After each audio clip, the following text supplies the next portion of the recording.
모든 죄의 근원은 어디서부터 출발이 되어지죠? 바로 선악과 사건이죠. 선악과 사건. 이 선악과를 먹은 후에 말 그대로 우리 인간에게도 선악을 분별할 수 있는 힘이 생겼어요. 그런데 그 힘이 하나님께서 보시는 선과 악에 대한 어떤 기준과 판단을 가지고 선과 악을 분류하는 것이 아니라 내가 선과 악의 기준이 되어버렸어요. 그래서 나에게 유리하면 선, 또 나에게 불리하면 악이 되어버려요. 제가 지난주에 또 지난주에 2주에 걸쳐서 선과 악에 대한 부분들을 살짝 말씀을 드렸어요. 악이라고 하는 것은 뭐라고 했어요? 버금. 두 번째 마음. 첫 번째 마음으로 하나님과의 관계 속에서의 마음을 품어야 되는데 두 번째가 뭐예요? 항상 육신이라는 거죠. 그러니까 내 육신의 유익한가에 따라서 행하는 것이 다 악이라고 이야기했어요. 선이라고 하는 것은 양을 중심으로 해서 두 사람이 세워지는 겁니다. 그리고 이 양의 결정에 따라서 선과 악이 나눠지는 겁니다. 그러니까 선, 악이라고 하는 것은 항상 그 중심이 뭐가 있어야 돼요? 하나님이 있어요. 예수 그리스도가 있어요. 모든 것의 기준은 그리스도예요. 그런데 이 선악과를 따먹은 인간의 마음속에서의 기준은 항상 나 중심. 그래서 나에게 유익한가? 유익한 거에 대해서는 무슨 일이든 하는 것이 인간의 모습이라고 합니다. 어떠한 여러 가지 논리를 또 어떠한 여러 가지 이야기들을 누르고 압축해서 당위성을 부여해요. 내가 왜 이렇게 일을 행하였냐면, 내가 왜 이런 일을 행하였냐면, 이러한 상황이 있었기 때문에 이것이 합당하기 때문에 나는 이 일을 행하였다고 이야기합니다. 어느 누구도 내가 잘못했다라고 이야기하지 않습니다. 마땅히 이러한 상황이 있었기에 내가 어쩔 수 없이 이런 일들을 벌였다고 이야기합니다. 이게 바로 죄인된 인간의 모습이에요. 자기 합리를 하죠. 자기 행동에 당위성을 부여합니다. 최초의 살인이 어디에서 일어나졌죠? 가인과 아벨의 사건이었습니다. 우리가 볼 때 가인이 아벨을 죽일 합당한 이유가 있어요? 없어요. 단 한 가지밖에 없어요. 자기 제사 안 받아줬다. 아벨의 것은 받고 자기 것은 안 받아줬다. 요거 하나 때문에. 그게 질투심을 불러일으킵니다.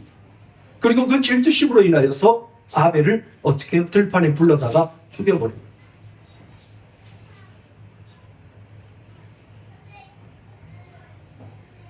다른 사람이 볼 때는 아무 문제가 되지 않아도 내가 보기에는 난 그거 불편하다. 그래서 어떻게? 그냥 죽이는 거예요. 이걸 성경은 뭐라고 말하고 있냐면 살인이다. 인류 최초의 살인.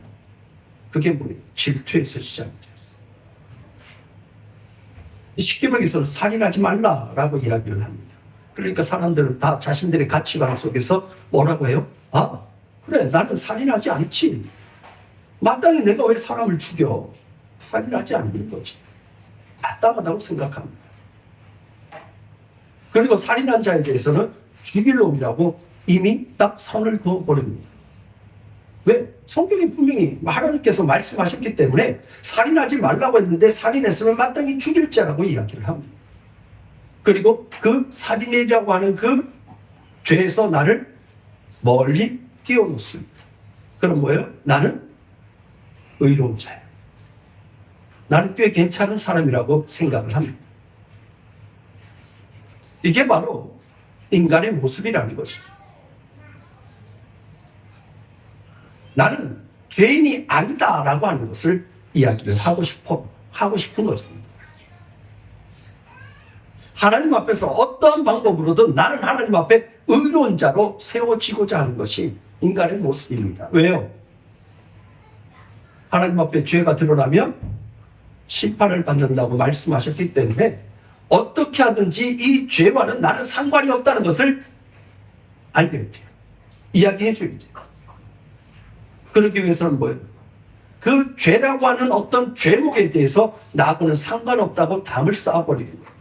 그리고 다른 사람을 정죄함으로 인해서 나는 그 죄와는 상관없는 자라고 하는 것을 스스로가 깨닫게 되는 거죠.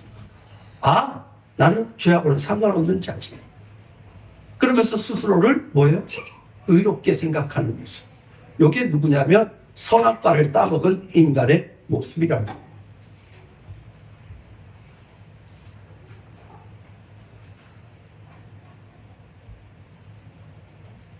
하나님께서는요, 이 10계명을 이스라엘 백성들에게 주면서 이 계명을 지켜 행하라라고 말씀하고 있어요. 그리고 가나안 땅에 있는 모든 규례들, 그리고 이전에 애굽에 있었던 모든 규례들은 지켜 행하지 말라라고 말씀하고 있습니다. 이 10계명의 내용에 기록되어 있는 대부분의 법들이요, 그러니까 인간과의 우리가 관계 속에서 이루어진다고 생각하는 이 부모 공경부터 시작해서 10번째 계명까지의 모든 내용들은 대부분의 나라에서 그 나라를 통치하고 다스려 가기에 있어서는 꼭 필요한 그러한 법들이에요. 그러면 뭐 굳이 꼭 하나님의 이 계명을 지켜라라고 말씀하지 않아도, 아니 다른 여타 나라에서도 다 동일하게 나타나지는 이 계명에 대해서 왜 굳이 하나님께서는 이 계명을 지키라고 말씀을 하셨을까요? 여기에 대해서는 우리가 조금 생각해 보아야 할 필요가 있죠. 한 나라가 세워진 그 배경들을 우리가 생각해 보아야 합니다. 애국이라고 하는 것은 뭐예요? 제국이에요. 제국이라고 하는 것은 힘의 논리가 적용이 되는 거예요. 그런데 특이한 것은 이스라엘이라고 하는 이 나라가 민족이 형성되어진 모습입니다. 다른 나라하고는 좀 다른 모습으로 한 나라가, 한 민족이 형성이 되어집니다. 애굽에서 종되었던 이스라엘 백성들이 이제 종의 모습에서 한 민족으로 이제 밖으로 나오게 되어지는 그 계기가 뭐가 되냐면 바로 어린 양의 피예요. 유월절 사건을 통해서 이스라엘 백성들이 이제 한 민족으로 온전하게 세워져서 이제 애굽에서 나오게 되어지는 거예요.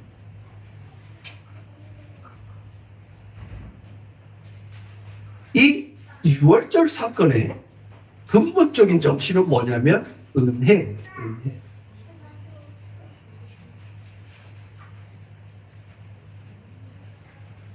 이스라엘 백성이 한 민족을 이루는 그 근본적인 그 출발점에는 뭐가 있냐면 은혜라고 하는 것이 담겨져 있습니다.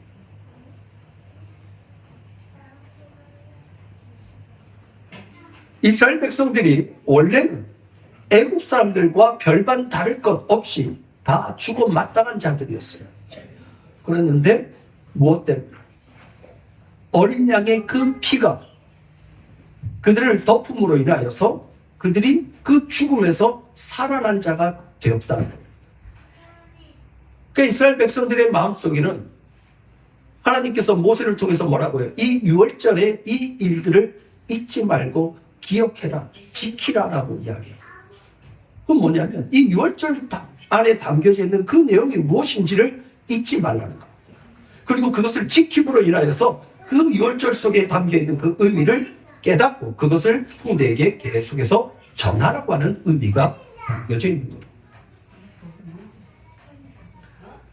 하나님의 말씀을 이스라엘 백성들이 깨닫게 되어지면 이 유월절을 지키는 그 가운데서 뭘 생각해야 되냐면 이 이스라엘 민족이 무엇 때문에 어떻게 형성되어졌는지 어떻게 나라로 세워졌는지를 기억해야 됩니다. 은혜가 아니면 결코 세워질 수 없었던 나라. 이게 뭐예요? 이스라엘 나라. 이스라엘 민족이라는 거. 그래서 하나님께서요, 가나안 족속들을 다 가나안 땅에서 몰아낸 이유가 뭐냐면 은혜를 모르는 나라. 하나님의 땅으로 하나님의 약속의 땅에 거하는 자들은 무엇을 기억하는 사람들? 은혜를 기억하는 사람.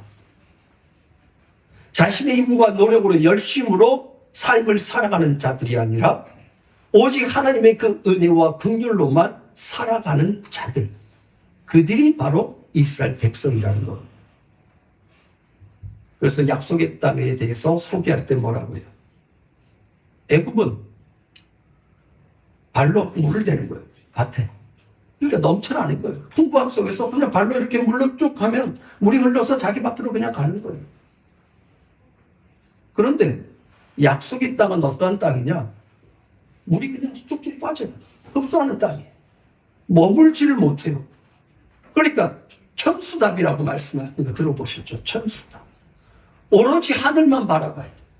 하늘에서 그때 알맞게 비가 내리면 농사가 제대로 되는 거예요. 그런데 그렇지 않으면 다 죽는 거예요. 그러니까 철저하게 하나님의 은혜와 긍휼하심이 그 땅에 머물 때만 살 수 있는 곳.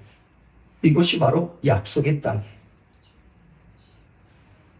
그래서 이 십계명을 하나님께서 주실 때 이스라엘 백성들에게 뭐라고 하냐면 너희가 그 땅에 들어가거든 이라고 말씀합니다. 그러니까 그 땅에서 살아가는 자들은 무엇을 잊지 말라는 거예요?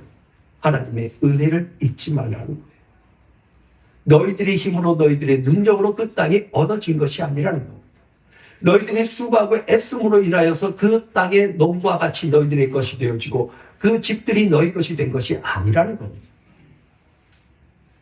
철저하게 하나님의 은혜로만 너희들이 그곳에서 머물고 하나님의 은혜로만 그 땅에서 살아가는 자들이 되어야 한다는 것을 말씀하시면서 이 십계명을 주신 거예요. 그리고 이 십계명 속에 살인하지 말라. 이 살인에 대한 말씀을 이야기하면서 우리가 잊지 말아야 할 것, 또 기억나는 것이 있죠. 아, 예수님께서도 이 살인에 대해서 말씀하셨죠.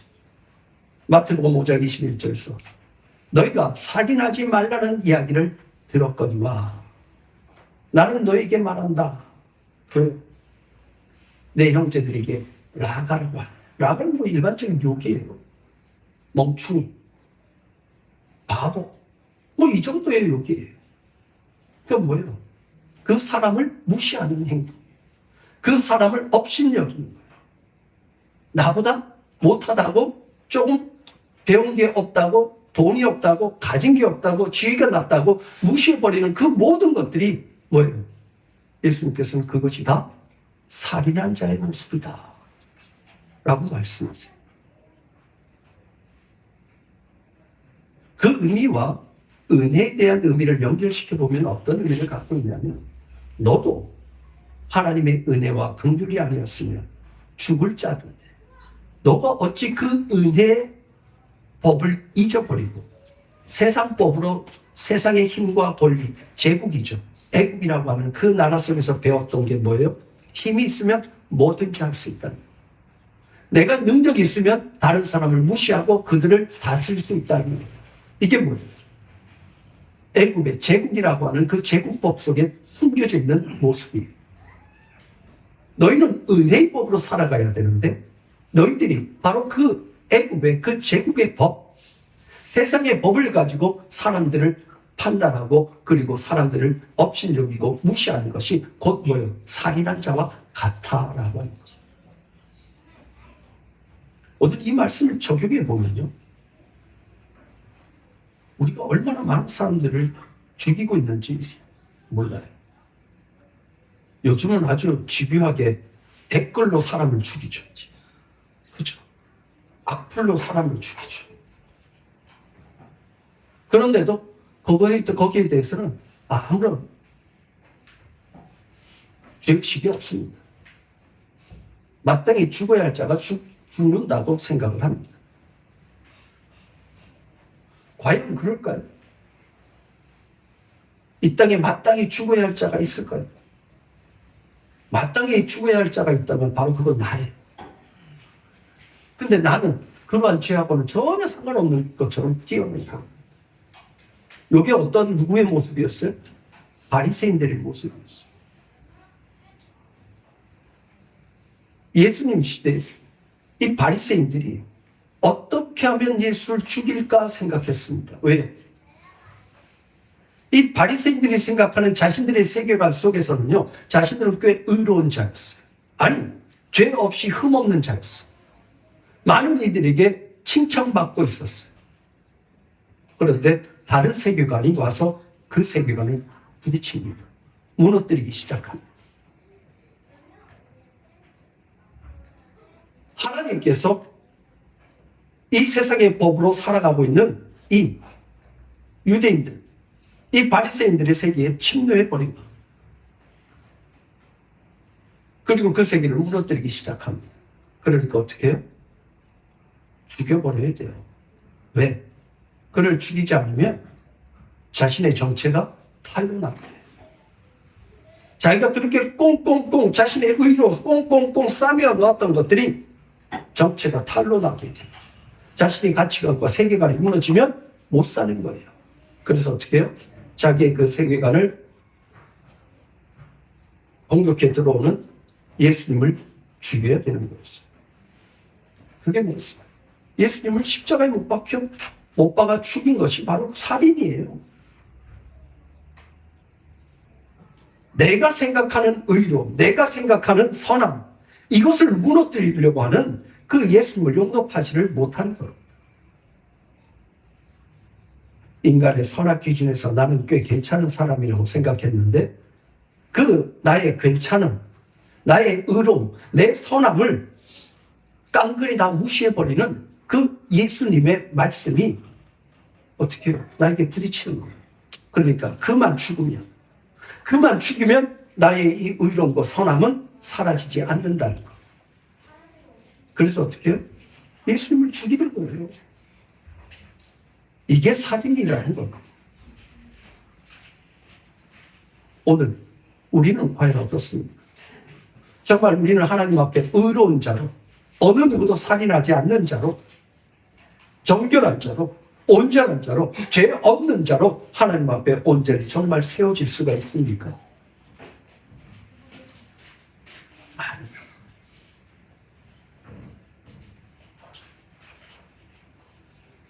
하나님의 나라는 항상 은혜라고 하는 것을 잊지 말라고 말씀하고 있습니다. 그 은혜를 가지고 사람들을 바라보라는 겁니다. 저 사람이 정말 주고 마땅한 자인가? 저 사람을 내가 정말 함부로 해도 될 수 있는 사람인가? 저 사람을 정말 내가 쉽게 생각할 수 있는 그러한 존재인가? 은혜의 땅에 거하는 자들은 항상 그 기준이 은혜에 있어야 된다는 겁니다. 그리고 그 은혜의 법을 가지고 사람들을 바라보라는 겁니다. 살인하지 말라는 것은 우리에게는 얼마든지 그러한 의도가 있다는 겁니다. 그러한 의도를 가지고 언제든지 내 감정에 휘둘려서 또 두 번째 마음, 내 육신의 유익을 위해서 얼마든지 다른 일을 해야 할 수 있는 모습이 우리 가운데 있다는 겁니다. 그것을 경계하는 것이 뭐예요? 은혜의 법입니다. 그 은혜의 법에서 하나님의 말씀을 다시 한번 조명하라는 거예요. 단지 사람을 죽이고 안 죽이고 이게 아니에요.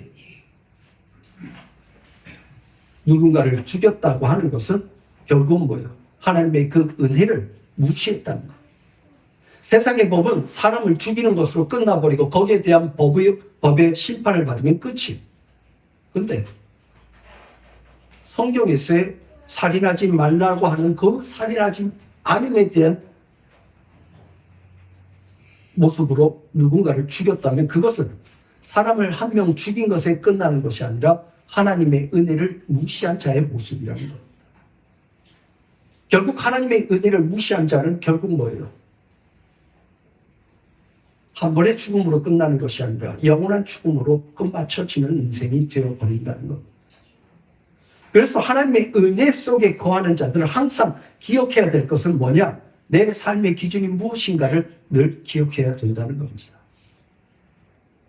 이 나라가, 이 민족이 어떻게 세워졌느냐를 잊지 말라는 겁니다. 그 은혜의 법을 가지고 모든 것들을 바라보라는 겁니다. 살인하려고 하는 이 마음의 충동이 생길 때 은혜의 법이 이 마음의 충동을 붙잡는 겁니다. 그리고 그 은혜의 법의 기준이 그 행동을 붙잡는 겁니다. 멈춰 세우는 겁니다. 그리고 뭐예요? 과연 너가 정말 그를 해하려고 하는 그 마음이 정말 하나님의 그 은혜의 법에 합당한가? 하나님의 그 은혜를 입은 자로서 그 일을 행하는 것이 합당한가를 다시 한번 묻고 있는 겁니다. 그때 뭐예요? 뒤로 물러서는 겁니다. 은혜는요, 항상 내 생각을 다시 한번 첫 번째 생각으로 돌아가게 하는 겁니다. 두 번째 생각에서 첫 번째 생각, 하나님께서 무엇을 말씀하시고 계셨는가를 돌아보는 겁니다. 오늘 우리 모두는요, 그 은혜의 법 아래에서 하나님의 그 은혜 가운데 거하는 자가 되어진 것입니다. 은혜의 법이 무너지면요, 우리는 세상 사람들과 별반 다를 것이 없습니다. 그 은혜의 법이 우리를 붙들고 있는 겁니다. 그 은혜의 법이 우리를 살리고 있는 겁니다. 오늘 살인하지 말라고 하는 이 말씀 속에는 생명의 존귀함에 대한 말씀도 있지만 또한 우리로 하여금 그 죄를 범하게 하는 우리의 발걸음을 멈춰 세우는 것입니다. 그리고 뭐예요? 하나님의 그 은혜의 법 앞에 잠시 한번 서보라는 것. 너가 과연 다른 이들을 함부로 대할 수 있는 자격이 있는 자일까? 너는 과연 그 모든 것의 심판자인가? 누군가를 정죄할 수 있는 그 심판자의 자리에 너가 서 있는 것이 합당한가? 이걸 묻고 계시는 겁니다. 오늘 이 은혜의 법 앞에서 겸손하게 다시 한번 우리의 모습을 돌아보며 하나님 앞에서 예수 그리스도를 죽인 자로서의 모습. 내가 그렇습니다. 그리스도를 죽인 자입니다. 그런데 그 죽인 그 그리스도의 은혜로 내가 지금 살아가고 있다는 것을 기억하시기 바랍니다. 이게 은혜예요. 은혜의 법은 우리에게서 나올 수가 없어요. 그러나 이 은혜의 법은 그리스도에게서 우리에게 주어진 것이고 그 은혜의 법으로 인해서 살인자인 내가 죽인 그 그리스도의 은혜로 인해서 내가 오늘 살아가고 있다. 이게 놀라운 은혜법의 중심의 핵심입니다. 오늘 이 은혜의 법 안에서 내가 살아가고 있음을 잊지 말고 그리고 그 은혜의 법을 가지고 내 삶의 기준을 삼고 내 행동의 기준을 삼아서 믿음의 길을 온전히 걸어가며 오직 주님의 그 은혜만을 드러낼 수 있는 저와 모든 성도들 되어지기를 주님의 이름으로 축복합니다. 기도하겠습니다.